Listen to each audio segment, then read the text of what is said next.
이곳은 간편식 공장으로 설 명절을 앞두고 포장 작업이 한창인데요. 지금 만들고 있는 건 뭐예요? 소갈비찜 만들고 있어요. 명절 음식을 간편식으로 대체하는 이들이 늘어나며 소갈비찜의 인기도 폭발적인데요. 명절 때는 갈비찜이 많이 나가는데 물량이 없어서 못 팔 정도로 많이 나가고 있습니다. 재료로 한우 소갈비를 사용하는데 대량으로 만들다 보니 양이 엄청납니다. 많으면 한 하루에 이 짝갈비 기준으로 한 200짝에서 한 500짝 정도까지 합니다. 하루에 손질하는 양만 무려 10톤. 통째로 들어온 갈빗대를 자르며 작업이 시작됩니다. 크기가 너무 커서 크게 반으로 한번 자르고 그리고 세 짝씩 이렇게 나눠주는 겁니다. 3등분으로 자른 갈비는 다음 작업자에게 전달돼 더 작은 크기로 절단되는데요. 이때 각별히 신경 써서 작업하는 부분이 있습니다. 저희가 갈비를 이렇게 잘라가지고 갈비뼈랑 기름이랑 살이랑 같이 다 분리할 수 있도록 작업하고 있습니다. 그런데 크기가 너무 제각각 아닌가요? 저희가 이쪽을 이렇게 재단하는 거는 삶고 나왔을 때 칼로 바로 재단할 수 있기 때문에 이렇게 길게 하는 거고, 여기 끝부분으로 갈수록 뼈가 붙어 있기 때문에 저희가 이렇게 절단기로 한 번씩 더 잘라주고 있습니다. 다음 작업자가 쉽게 작업할 수 있도록 만들어주는 게 포인트. 하지만 잠시도 방심할 수 없는 절단 작업. 순식간에 사고가 발생할 수 있어 매 순간이 긴장의 연속입니다. 철장갑을 끼고 최대한 집중을 해야 되는 상황입니다. 작게 잘라진 갈비는 다음 과정을 위해 다시 한 곳으로 모아주는데요.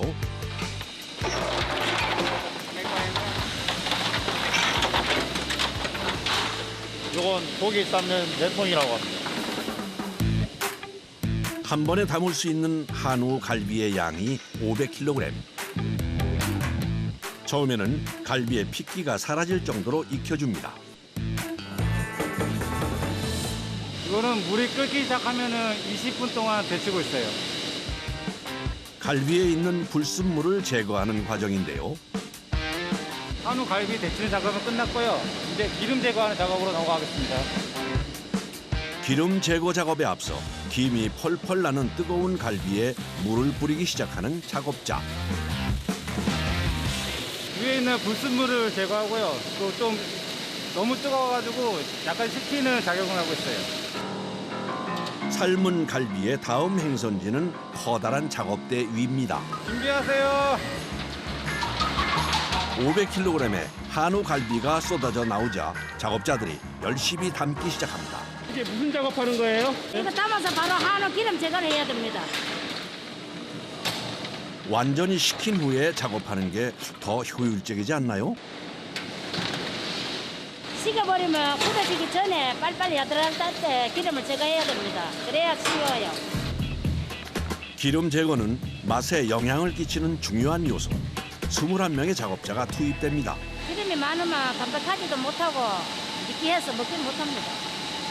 한우는 맛은 있어도 기름이 너무 많아요.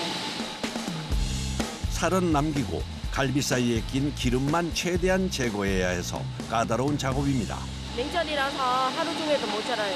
아, 그렇게 바빠요? 네.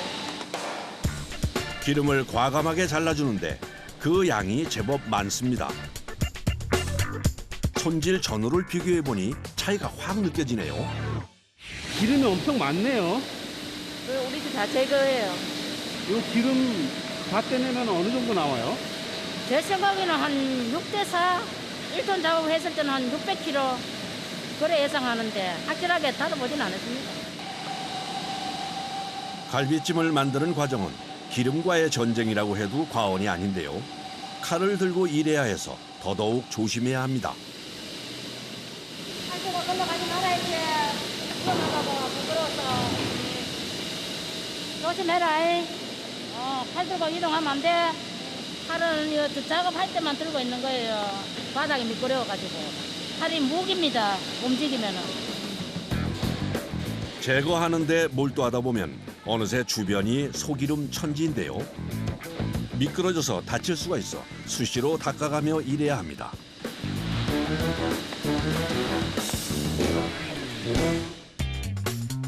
한편 한쪽에서는 갈비찜 양념에 들어갈 재료 손질이 한창인데요. 갈비찜 재료에는 배, 키위, 양파, 무, 간마늘이 야채 종류는 들어갑니다. 생각보다 그렇게 많이 들어간 건 아니네요.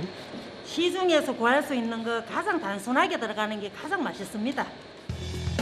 이 외에도 갈비찜 고명으로 들어가는 당근, 감자, 표고버섯도 따로 손질해 주는데 한 번에 대량으로 조리해 양이 꽤 많습니다. 한 번 나올 때 갈비찜이 2.5톤씩 나와서 대량으로 하기 때문에 많이 들어가요. 과일과 채소는 손질이 끝나는 대로 갈아주는데요. 맛을 결정짓는 양념이기에 모든 작업은 레시피를 따릅니다. 손질하는데 2시간 걸리고 가는 데는 한 5분 정도 걸립니다. 그 사이 기름 제거 작업도 끝나갑니다. 기름기를 벗고 한결 깔끔해진 소갈비를 통 안으로 모아주는데요. 크기가 어찌나 큰지 쉽게 채워지지 않습니다. 이 갈비 가득 채우고 나면 아마 2톤에서 2.5톤 정도 될 겁니다. 다 쏟아서 채우는데 걸리는 시간만 20분.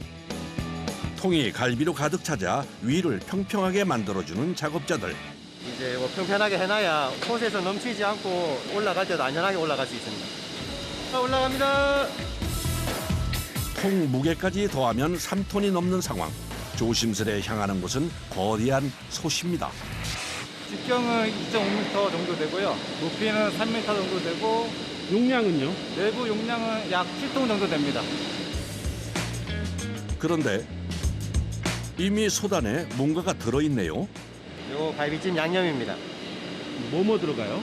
그거는 저희 대표님 아시는 비법이라서 저희는 잘 모르고요. 비법 양념과 함께 다시 한번 삶아줄 차례. 이 갈비찜 양은 500g 기준으로 약 5,000팩 정도 나올 수 있는 양입니다. 이 정도면 대략 10,000명 정도 먹을 수 있는 양. 대형 솥에서 2시간 동안 푹 삶아서 육질을 야들야들하게 만들어줍니다. 펄펄 끓고 있는 한우 갈비찜. 양념이 잘 스며든 모양새인데요. 가장 중요한 육질 체크도 빼놓지 않습니다. 자, 보여 이렇게 잘 찢어지는 게 잘 익은 상태입니다. 잘 익었습니다.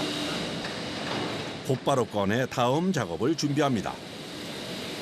고기는 고기대로, 육수는 또 육수대로 따로 화장실로 이동합니다. 엄마 나와. 자, 갈비 다음에 가자. 자, 올릴게요. 뜨거우니까 조심하세요. 2.5톤 분량의 한우 갈비가 한꺼번에 쏟아져 나오는데 한눈에 보기에도 뜨거워 보입니다. 90도 손이 댈 수가 있어요. 하지만 식히는 동안에 이물질이 들어갈 수도 있기 때문에 참고 작업을 이어가는데요. 많이 해. 많이 뜨거워. 고기 자체도 뜨거운데다가 힘을 쓰니까 땀이 절로 나요. 한 박스씩 나눠 담은 갈비는 밀차 위에 올려 포장실로 옮기는데요. 조심하시고. 조심하시고 미끄러워요. 이거라 땡기나 뭐하노. 작업 중에 떨어진 소기름으로 인해 바닥이 미끄러운 상태. 참말로. 여럿이 밀어도 한 발자국 떼기조차 힘듭니다. 요 작은 거는 그나마 좀 괜찮은데요. 큰 거는 5, 6명 매달리도 미끄러워서 잘 안 나갑니다. 갈비를 빼낸 솥은 곧바로 다음 작업을 위해 청소를 하는데요. 거대하다 보니 여러 명이 동원됩니다. 고기를 한 개 삶을 때마다 계속 하지요. 하루에 10번도 더 하지요. 음식하고 관련되는 거니까 깨끗하게 해야 안 되겠습니까? 음식하고 관련되어 있는 건데. 4명의 작업자가 30분 동안 솥을 청소하는데 들어간 지 얼마 되지 않아 땀범벅입니다. 형이 커가지고 답답한 거 없는데 너무 더워요. 다 식어서 들어가는 거 아니에요? 식어서 들어가면 청소하기가 어려워서 고기가 건져지고 물 한번 뿌리고 바로 들어갑니다. 마지막으로 물을 뿌려 깨끗이 씻어내면 솥 청소가 끝납니다. 한편 포장실에서는 2.5톤 분량의 한우 갈비찜을 소분하느라 정신이 없는데요. 갈비 몇 g씩 넣어요? 190에서 200까지 일단 넣어요. 1인 가구가 늘면서 소포장도 증가했는데요. 정량의 갈비에 따로 손질한 채소 고명까지 하나로 합쳐줍니다. 갈비 만들 때 같이 안 넣는 이유가 뭐예요? 이걸 같이 넣으면 고기가 익을 때 고명이 너무 많이 익어서 물러요. 기계 안으로 들어가 채소 고명과 포장되는 한우 갈비찜. 그런데 맛있는 국물이 보이질 않습니다. 국물은 어디 있어요, 국물? 국물요. 수출실에서 저도 넘겨주는데 넘겨주기려면 배관을 통해서 넘어오거든요. 넘어오기려면 육수통에 담겨요. 네, 육수통에 파이프로 통해서 담기고 있어요. 갈비찜을 만드느라 종일 앉을 새도 없이 일하는 작업자들. 이 포장 작업도 하루 종일해요? 예, 아침부터 시작해서 저녁 11시까지, 10시까지. 다리 안 아프세요? 다리 조금 아파요. 안 아프다는 건 아니고 조금 아파요. 식품을 만드는 곳인 만큼 금속 탐지기에 이어 냉각수까지 거쳐 위생과 안전을 철저하게 관리합니다. 이거는 뜨거운 육수를 이제 뜨거울 때 바로 냉동 들어가면 음식에 변질이 생길 수도 있어서 빨리 냉각을 시켜줘서 온도를 떨어뜨리는 겁니다. 그래야지 맛에 변화가 없습니다. 포장에 묻은 물기를 말끔하게 닦아내면 이제 주문한 가정으로 배송될 일만 남았습니다. 다 같이 힘들지만 협동해가지고 만든 음식이 정말로 우리 마음에 딱 들들어 나왔을 때는 뿌듯하고 행복합니다. 설 명절 준비로 분주하다는 강원도 고성.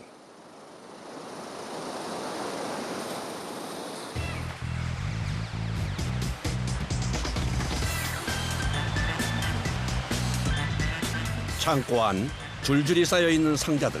그 속에는 해동 중인 생선이 가득합니다.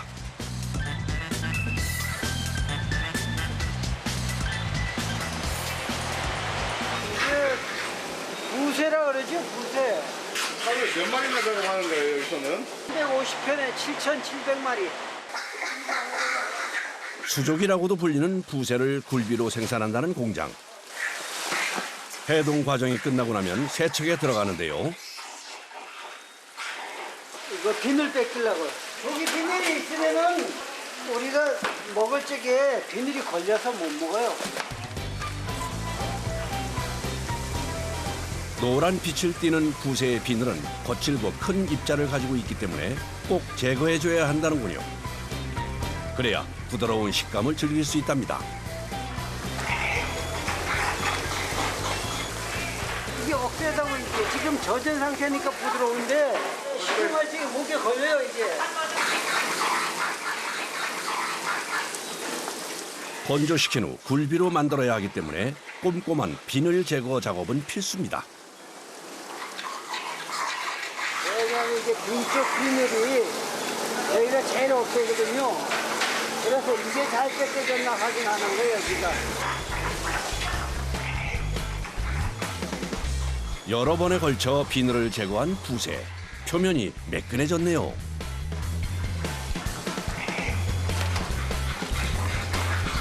이렇게 세척과 비늘 제거를 한 부세는 가공 과정을 거친 후 굴비로 재탄생됩니다.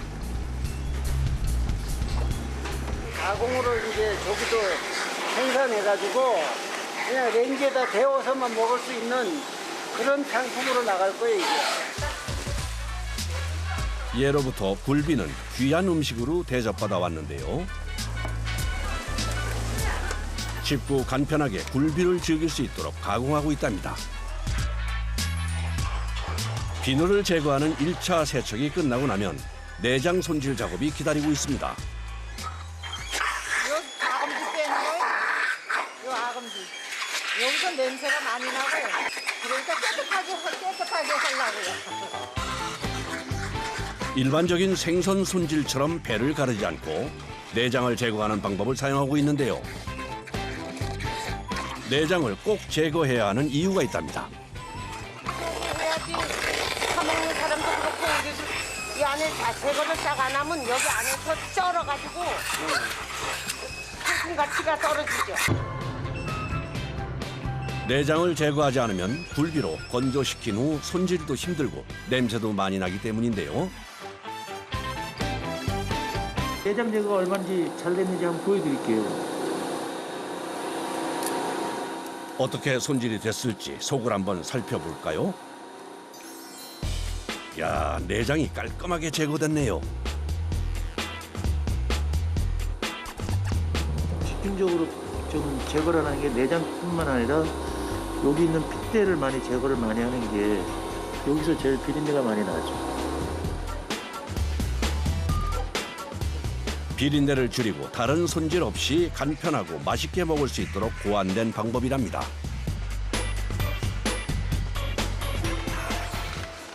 우리가 찡굴비를 하다 보면은 배를 가려면은 자체 기름기가 많이 흘러내려요. 그러니까 생선에 기름기가 빠져버리니까 맛이 덜하죠.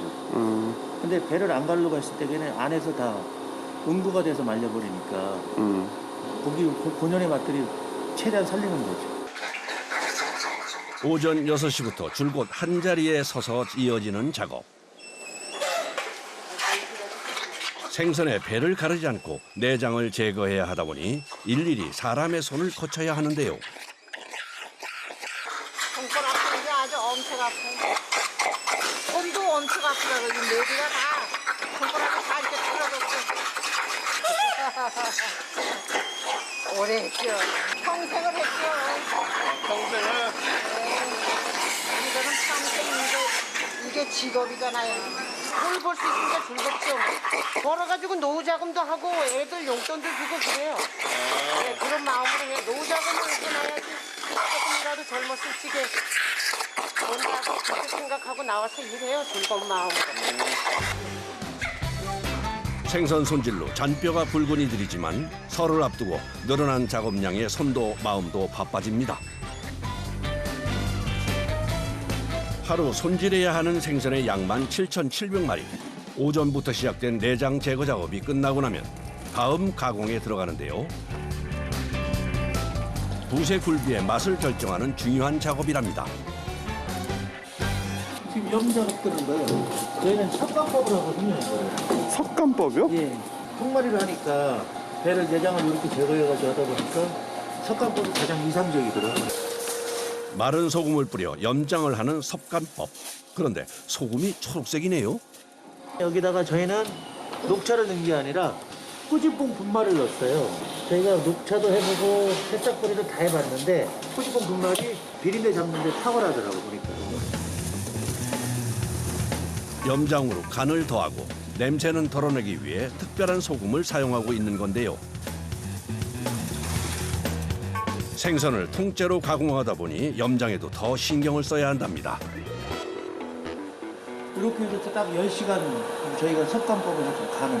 그 다음에 이제 또 세척을 해야 되고 이 과정 끝나면은 저희가 윤대리 백단계 갖고 와가지고 말려가지고 찜물기 일반 물기가 나옵니다. 10시간의 염장이 끝나고 나면 건조 작업이 기다리고 있는데요. 염장 후 세척까지 끝낸 부세를 덕장으로 옮겨왔습니다.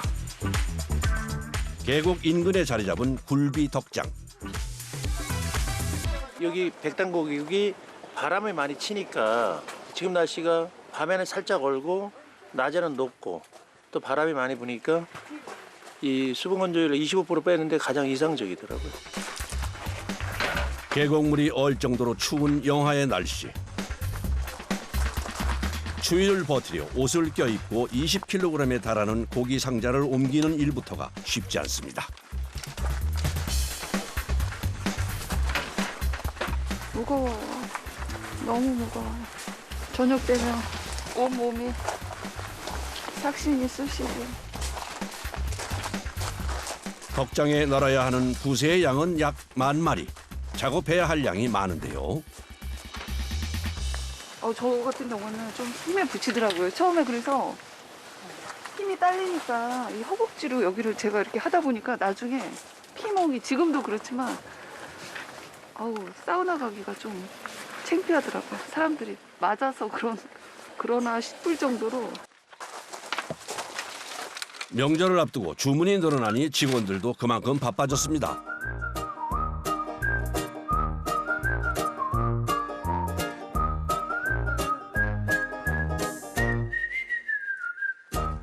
부새를 굴비로 만들기 위해서는 건조 과정도 까다로운데요. 채망 위에 일일이 세워서 건조를 시켜야 한답니다. 왜 이거 세워서 말리냐면은 자연 건조할 때 집중적으로 말리는 부분이 여기 부분이에요. 등 부분. 여기 살이 제일 많거든요. 그러면 여기서 우리가 1차로 한 25% 정도 수분 건조를 한 다음에 기계 공법으로 들어가면은 질감이 자연 질감이 제일 잘 나오죠. 쫀득쫀득하니. 기계가 대신해 줄 수 없는 작업. 영하의 날씨에 수분을 머금고 있는 생선을 한 마리씩 방향을 잡아 말려줘야 하는데요. 10,000마리 정도의 작업을 소화하기 위해서는 약 5시간이 소요된답니다. 이게 장갑을 껴도 이 찬 기운이 손으로 다 올라오니까 손이 나중에는 좀 감각이 좀 없어지죠. 장갑을 몇 겹을 껴도 손끝에서 찬 기운이 느껴지는데요. 5시간에 걸쳐 부새를 넣는 작업이 이어집니다.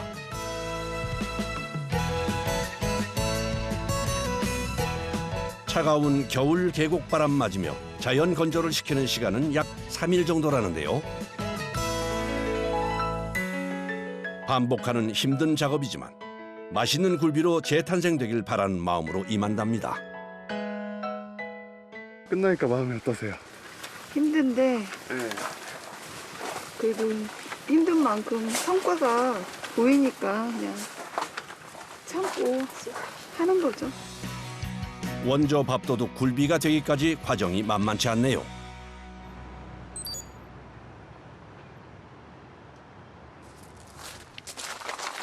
다시 덕장을 찾았습니다. 이게 지금 저희가 3일 말린 거예요. 이 정도 말린 게 가장 좋죠. 찬바람 맞고 꾸덕하게 건조된 부새. 흔히 봐온 굴비와는 좀 다른 모습인데요. 이 상태에서 고기를 구우면은 반건조가 되기 때문에 이 고기의 육질이 되게 부드러워요. 그래서 굴비라는 어떤 고유의 특성이라는 게 많이 없어지죠. 3일간 말려 반건조된 상태의 부새. 굴비가 되기 위해서는 아직 공정이 남아있답니다.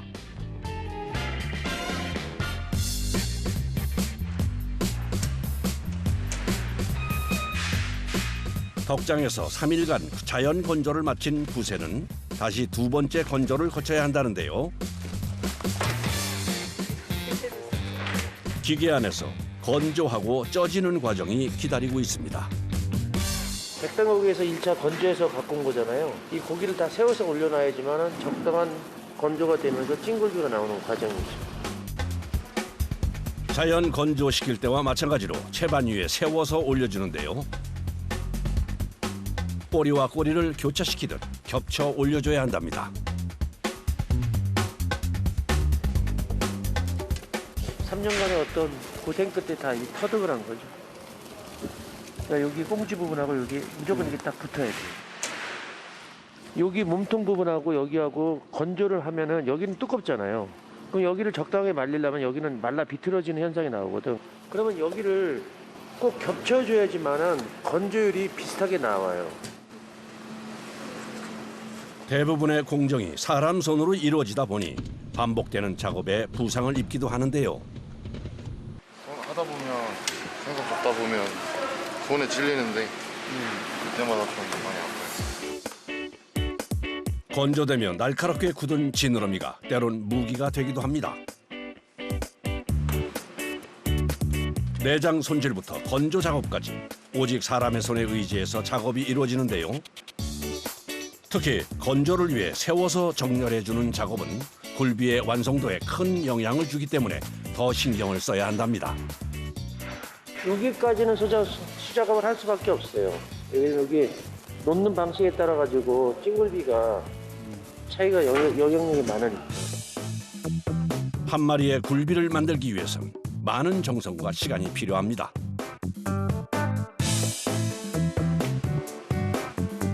드디어 2차 건조와 찜을 위해 부새를 기계 안으로 넣어줍니다. FT 기계라 그래가지고 14시간 만에 찐굴비가 나오는 거죠. 여기 얼마나 들어가는 거예요? 여기가 요 채반이 290개거든요.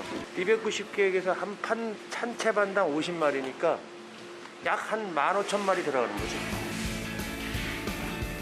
기계 안에서 2차 건조를 거친 후 익히는 과정이 이어지는데요. 한 번에 15,000마리의 굴비를 생산하는 마지막 관문이다 보니 더 집중해서 작업을 합니다.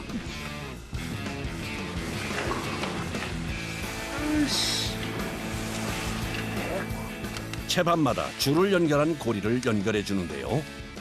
지금 이 판때기 하나가 우리 기준 잡아서 한 12kg, 13kg 되니까 끄집어낼 때게 이렇게 돼야 되니까 그러니까 이걸 꼭 고리를 꼭 끄여줘야 돼. 아니면은 안 나오니까. 채반 하나에 50마리, 12kg 가량이 되다 보니 밀어넣는 작업도 만만치가 않습니다. 5개가 들어가는데 마지막 한두 개 남을 때가 다들 밀면서 들어가니까 이때가 힘이 많이 들어가요. 굴비가 되는 마지막 관문을 앞둔 15,000마리의 부새.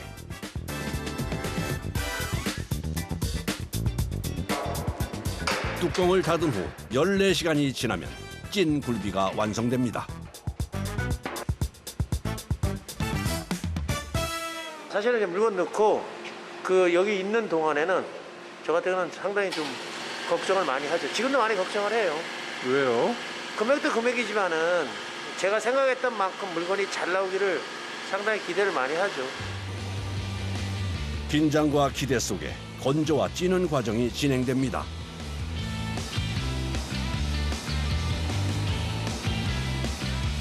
굴비를 만나는 과정이 만만치가 않군요.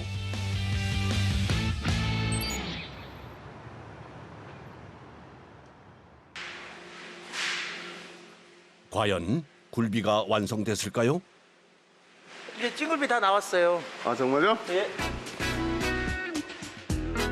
14시간 동안 기계 공정을 거친 부새 굴비가 모습을 드러냈습니다. 건조와 익히는 과정까지 모두 거친 굴비인데요. 여기가 표면에 기름기가 몽실몽실 일어나기 전까지만 찐굴비라면 제일 맛있더라고 해보니까.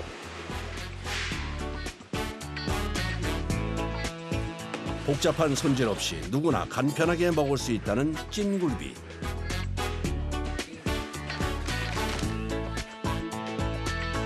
한 마리씩 개별 포장까지 해주면 부새 굴비 완성입니다.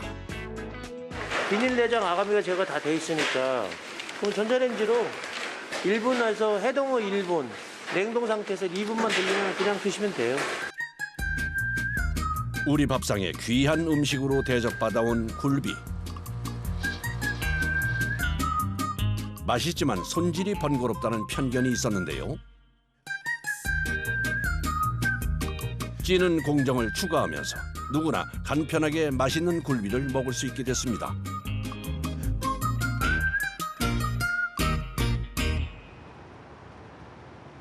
냉장 시설이 없던 시절, 말린 조기를 보관하던 방법을 그대로 재현한 전통 방식의 굴비도 있는데요. 바로 이 곡물을 이용한 방법입니다. 가져오신 게 뭐예요? 이거 통보리예요. 굴비를 더 맛있게 만들어준다는 통보리입니다. 통보리가 건조 흡수율이 좀 제가 볼 때 타고나더라고요, 보니까. 그래서 일주일 정도 하면은 그 재래 방법의 어떤 항아리 통보리 굴비가 딱 나오는 거죠. 항아리에 보리를 채운 후 그 속에 건조시킨 굴비를 넣어 보관해주는 방법인데요. 이렇게 보관하면 보리 향이 굴비에 비린내를 잡아주는 역할을 한다는군요. 보리 숙성 굴비는 쌀뜨물에 담갔다가 쪄서 먹으면 독특한 식감을 느낄 수가 있답니다. 습도가 한 80% 정도 나오고 습도가 80%에서 온도가 영상 항상 지금 겨울 날씨에도 한 5도에서 10도 정도를 맞춰줘야 돼요. 그래가지고 한 일주일에서 때에서 열흘 정도. 겨울 찬바람에 자연 건조해준 후 항아리 속에서 향긋한 보리와 함께 숙성시키는 보리굴비. 열흘간 숙성을 거치고 나면 찐 굴비와 함께 소비자들에게 보내진답니다. 많은 시간과 정성을 더해 만들어지는 구세 굴비. 설을 맞아 좋은 선물이 되길 바라는 마음인데요. 가정이 좀 힘든 만큼 이렇게 포장해서 완제품으로 나갈 때 뿌듯한 마음이 크죠.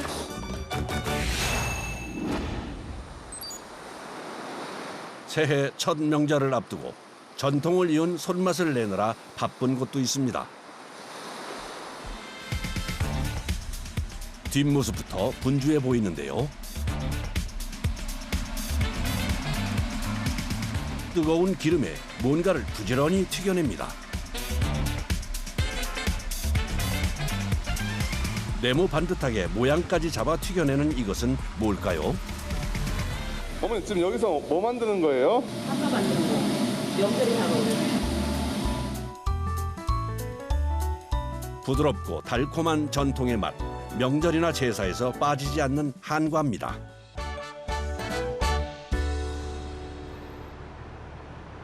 강릉의 한 마을. 지난 여름부터 부지런히 명절 준비를 해왔다는데요. 통마다 가득 채우고 있는 것이 바로 한과 재료입니다. 저는 한과 만들기 제일 처음 작업해놓은 딱 반죽해놓은 거를 말려서 냉동에 보관하고 있거든요. 찹쌀을 숙성시킨 후 건조시켜 만든 반대기. 이것을 기름에 튀겨내 한과를 만드는 건데요. 그런데 좀처럼 부풀어 오르지 않네요. 딱딱하게 말렸기 때문에 여기가 좀 불리는 작업이에요. 여기 불려갖고 1차로 그다음에 여기 그냥 넣으면 돼요. 딱딱하게 건조된 반대기를 100도씨의 기름에 1차로 불려준 다음 더 높은 온도의 기름으로 옮겨주는데요. 이때 부풀며 커지는 반죽을 눌러 모양을 잡아줍니다. 모양이 이쁘게 나오게 하려고 평평하게. 예전에 손으로 이렇게 늙었는데 그건 모양이 안 이쁘거든요. 반듯반듯해야지 엿 받을 때도 좋고. 뜨거운 기름에 튀겨지며 부풀어 오를 때 재빨리 모양을 잡아주는 것이 중요하답니다.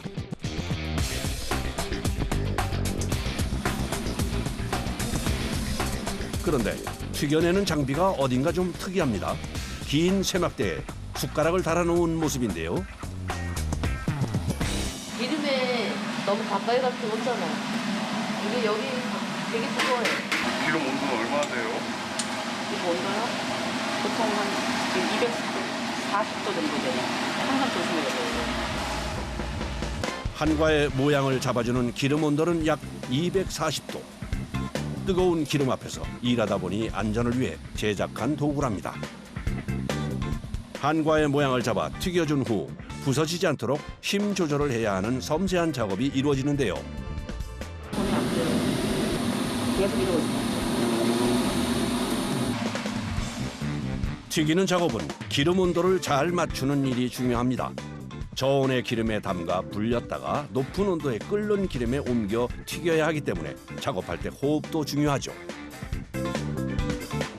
이렇게 튀겨낸 후 잠깐 식혀줍니다.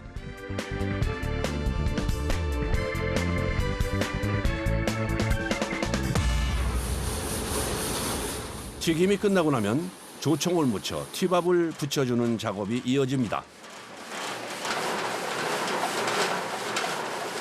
조청은 한과의 앞뒤 구석구석 골고루 발라줘야 한답니다. 거의 힘을 빼고 발라야 돼요. 이게 너무 연해서 살살만 만져도 금방 부서져요. 부서지지 않게 조청을 잘 바른 다음 튀밥을 붙이는데요. 이때도 기술이 필요합니다. 넣었을 때 재빨리 티밥을 붙여주고 덮어주고 그래야지 예쁘게 잘려요. 조청이 굳기 전에 재빨리 골고루 붙여야 한답니다. 바삭하지만 부드럽고 달콤하지만 고소한 한과는 이렇게 손맛으로 만들어집니다.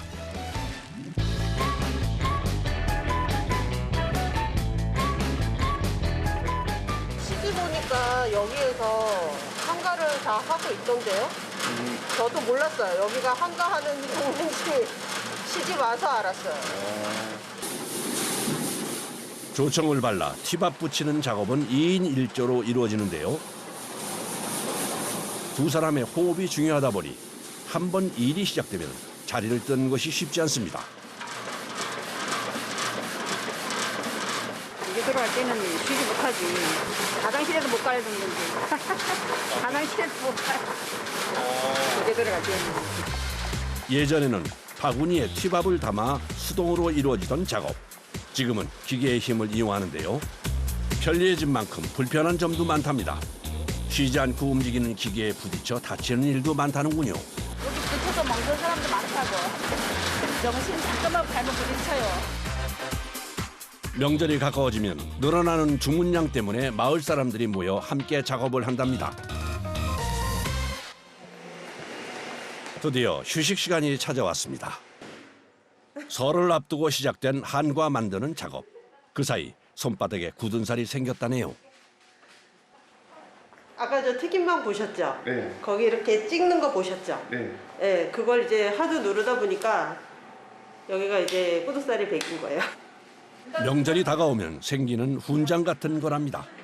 이제 이게 또 사그라들었다가 다시 또 일을 시작하면 다시 또 생기고. 수작업이다 보니 크기도 모양도 조금씩 다른 한과. 그래서 포장도 까다롭다네요. 맞지 않으니까 이 치수가 맞지 않으니까 그런 게 까다롭죠. 마을 사람들이 함께 지켜가는 전통의 맛을 정성스레 담아 보낼 준비를 합니다. 저희가 뭐 항상 정성을 다해서 만드는 제품이다 보니 이거 드시면서 뭐 좋은 얘기도 나누시고 과자 맛있다는 얘기도 나누시고 그랬으면 좋겠고요. 달콤하고 고소한 한과처럼 받는 이들이 즐거운 명절을 보내길 바라는 마음을 담아봅니다.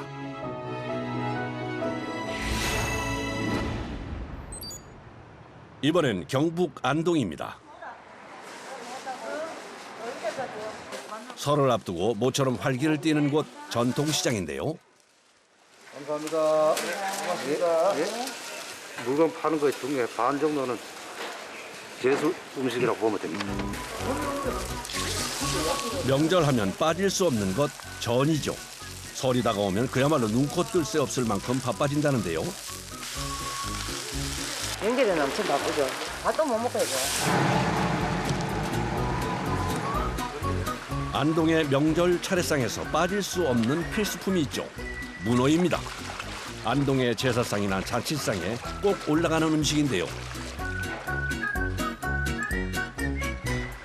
명절 되면은 소비도 많아지고 동기에 있는 문어가 거의 뭐 한 절반에 온다고 생각하시면 돼요. 안동 경기 쪽으로. 설이 다가올수록 더 바빠지는 곳이 또 있습니다.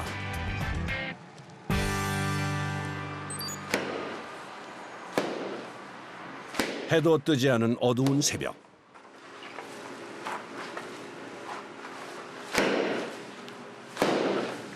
떡매질 소리가 요란한 떡집. 매일 반복하는 일이랍니다. 기계 보고 이걸 해도 될 것 같은데 이렇게 펀치 치는 거예요, 이걸로? 맛이 달라요. 맛이 네, 맛이 전혀 달라요.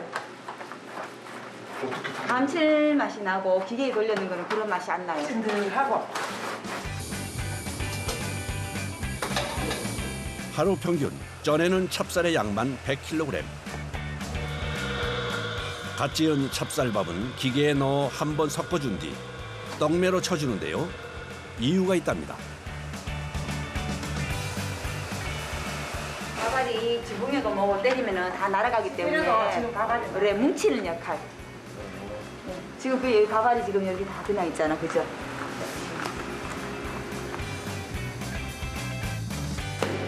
밥알이 살아있는 찹쌀밥은 떡매로 찧어 떡을 만들어주는데요. 떡매의 무게는 약 5kg.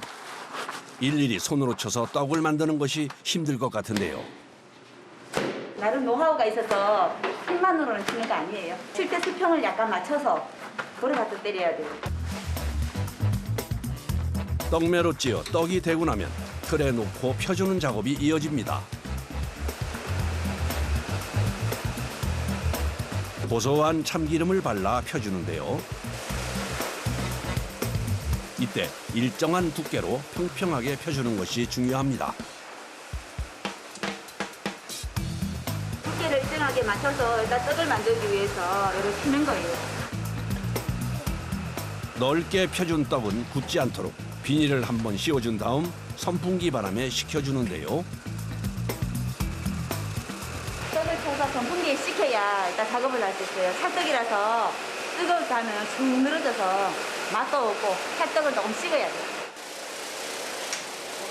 적당히 식힌 떡은 일정한 크기로 잘라줍니다. 네모 반듯한 모양으로 자른 떡은 한 판당 300개의 분량이 나온답니다.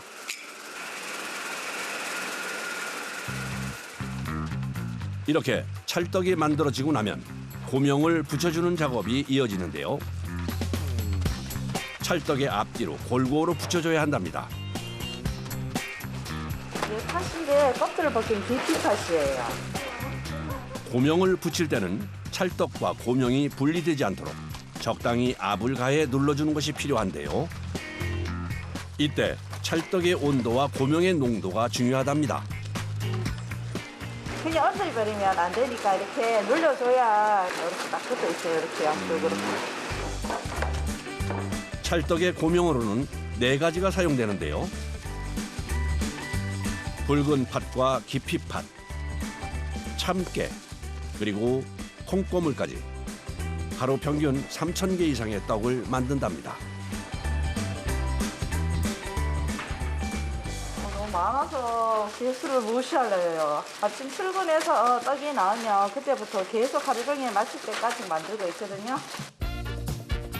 명절을 앞둔 시기에는 새벽부터 시작해 늦은 밤까지 떡을 만든다는데요.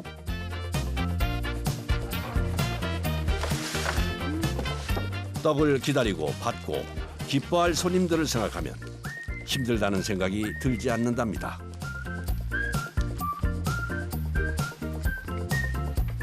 저희들도 먹어도 항상 먹어도 이게 맛있어요. 근데 다른 분들이 그만큼 또 좋아해 주시고 하시니까 저희들이 그만큼 또 더 열심히 만들 수 있는 거 아니겠어요?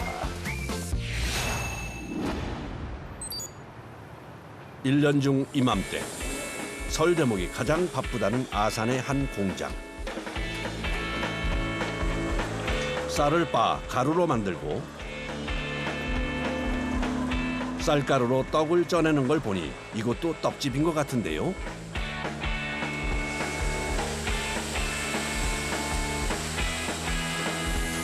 여기는 무슨 떡을 만드는 걸까요? 저희는 일단 가래떡 종류의 떡을 생산하고 있습니다. 색깔 4개와 그리고 이거 백미 가래떡을 썩는 오색 가래떡을 주 종목으로 저희가 생산하고 있습니다. 새해를 맞을 때 꼭 먹는 음식, 떡국. 그중에서도 5가지 색의 떡국, 떡을 만드는 곳인데요. 공장문이 열리기 무섭게 배달되는 쌀. 쌀이 오늘 들어온 게 2톤이 들어왔는데 이게 저희들 사실 이틀도 사실 좀 부족합니다. 설을 앞두고 생산량이 늘어나면서 쌀 공급도 바빠졌는데요. 한 번에 많은 쌀을 세척하다 보니 기계의 힘을 빌린답니다. 여기에 한 번에 얼마나 들어가요? 이게 20kg짜리 쌀인데 6개 정도 기계. 한 번에 세척하는 쌀의 양은 120kg. 이 공장에서는 하루 1톤가량의 쌀을 사용하고 있는데요. 쌀을 씻는 것만 8, 9번을 반복합니다. 세척이 끝난 쌀은 2번의 분쇄 과정을 거친다는데요. 이때 가루가 뭉쳐지지 않도록 하는 것이 중요하답니다.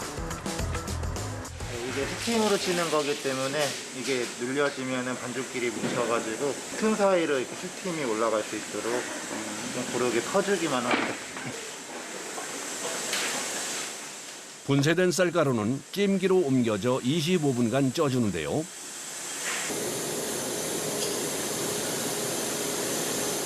찜기 하나당 약 10kg의 떡을 쪄냅니다. 25분, 최소 25분 정도 찌고 떡이 나오면 보통 95도에서 99도 사이에 떡이 나오거든요. 일정한 온도와 시간을 유지해 비슷한 품질로 떡을 쪄내는데요. 이는 떡 다 됐고. 다 쪄진 떡은 성형 기계로 옮겨집니다.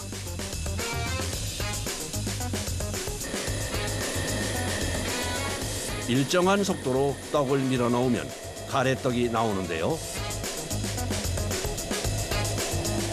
갓 뽑은 가래떡은 찬물에 한번 식혀줘야 한답니다. 안 시키면 붙어갖고 성형은 될 수가 없어요. 성형. 일정한 굵기의 가래떡이 나오면 안심이 된다는데요. 팀장님의 말씀이 없으시면 이제 떡이 좋은 거고, 팀장님이 조금 이제 말씀이 있으시면 조금 좀. 예, 직접 상태는 아주 좋습니다. 상태를 보면 또 괜찮다, 그다음에 질다, 좀 안 좋다 이렇게 이제 상태를 저희들이 눈을 육안으로 구별할 수가 있습니다. 뽑아놓은 가래떡은 일정한 크기로 잘라 판 위에 가지런히 놓고 식혀줍니다.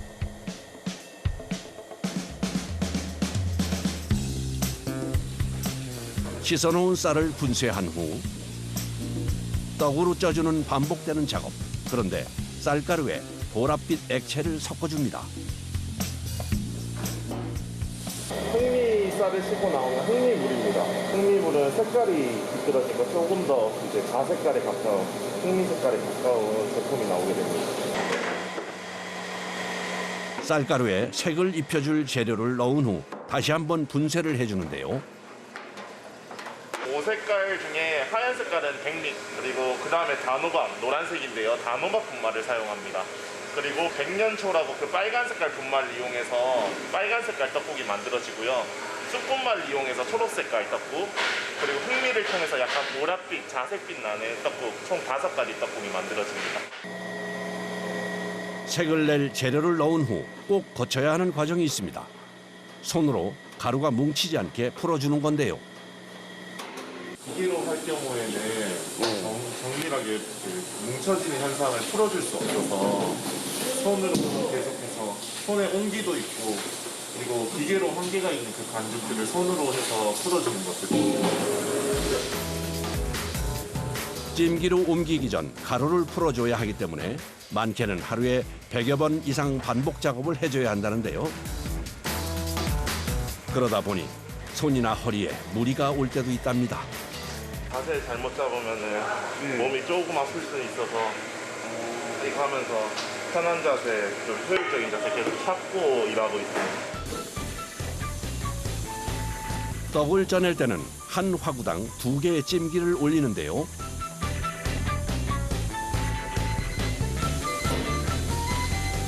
그러다 보니 10분 단위로 아래 위 찜기를 바꿔주기를 계속하는데요. 절반 정도 익었을 때 상하 반전이라 이거 뒤집어서 아래가 좀 위로 올라오게 하고 위에가 밑으로 하고 이거 원화를 같이 균일하게 있게 하시는 거예요. 10kg 이상 나가는 찜기를 수시로 옮겨줘야 하는 작업. 최고로 많이 할 때 한 150개 정도 지금 거기가 사실은 쉬운 건 아니고 14kg 정도 되는 거를 하루 종일 노력도 하면 한 공정당 100번 이상 반복해서 작업을 하다 보니 상당한 체력이 필요하답니다.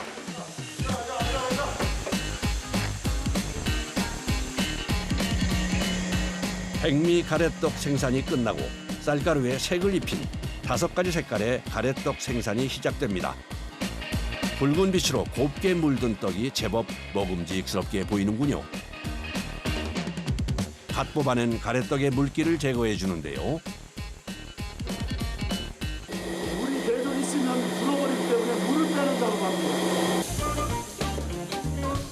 물기를 빼준 가래떡들은 건조를 위해 냉동고로 옮겨지는데요. 이곳에서 이틀 정도 건조를 시킨답니다. 생산대로 후에 한 이틀 정도 건조시키거든요. 이틀 후에 빼는 거예요. 건조 안 하면은 이걸 서로 절단을 할 수가 없고요. 말랑말랑한 상태이기 때문에 절단을 할 수가 없고 건조된 상태에 해야지만 이제 잘릴 수 있기 때문에. 가래떡 생산이 끝나고 나면 건조시킨 가래떡을 잘라 떡국떡으로 만드는 공정이 이어집니다. 5가지 고운 색을 입은 떡들이 썰기 좋게 건조됐군요.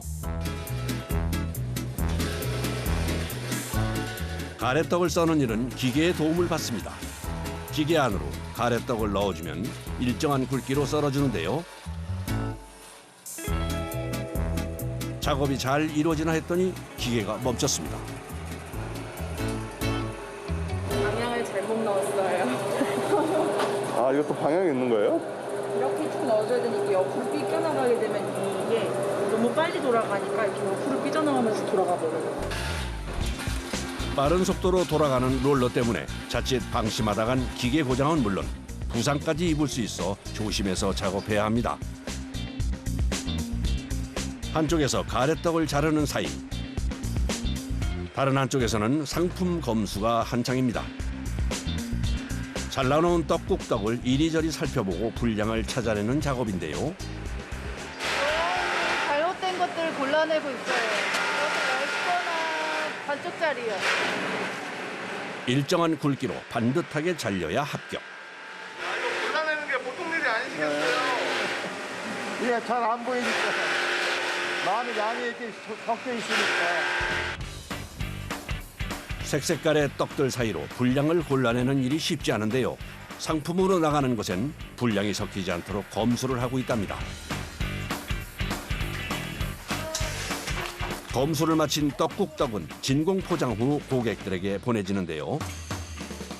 힘들게 일했어도 이것이 나가서 또 소비자들에게 가서 맛있게 먹는 그 생각에 저희들 모두가 다 그게 힘들게 생각 않고 그렇게 일하고 있습니다. 설 대목을 앞두고 맞은 특수의 힘들문 잊은 모양입니다.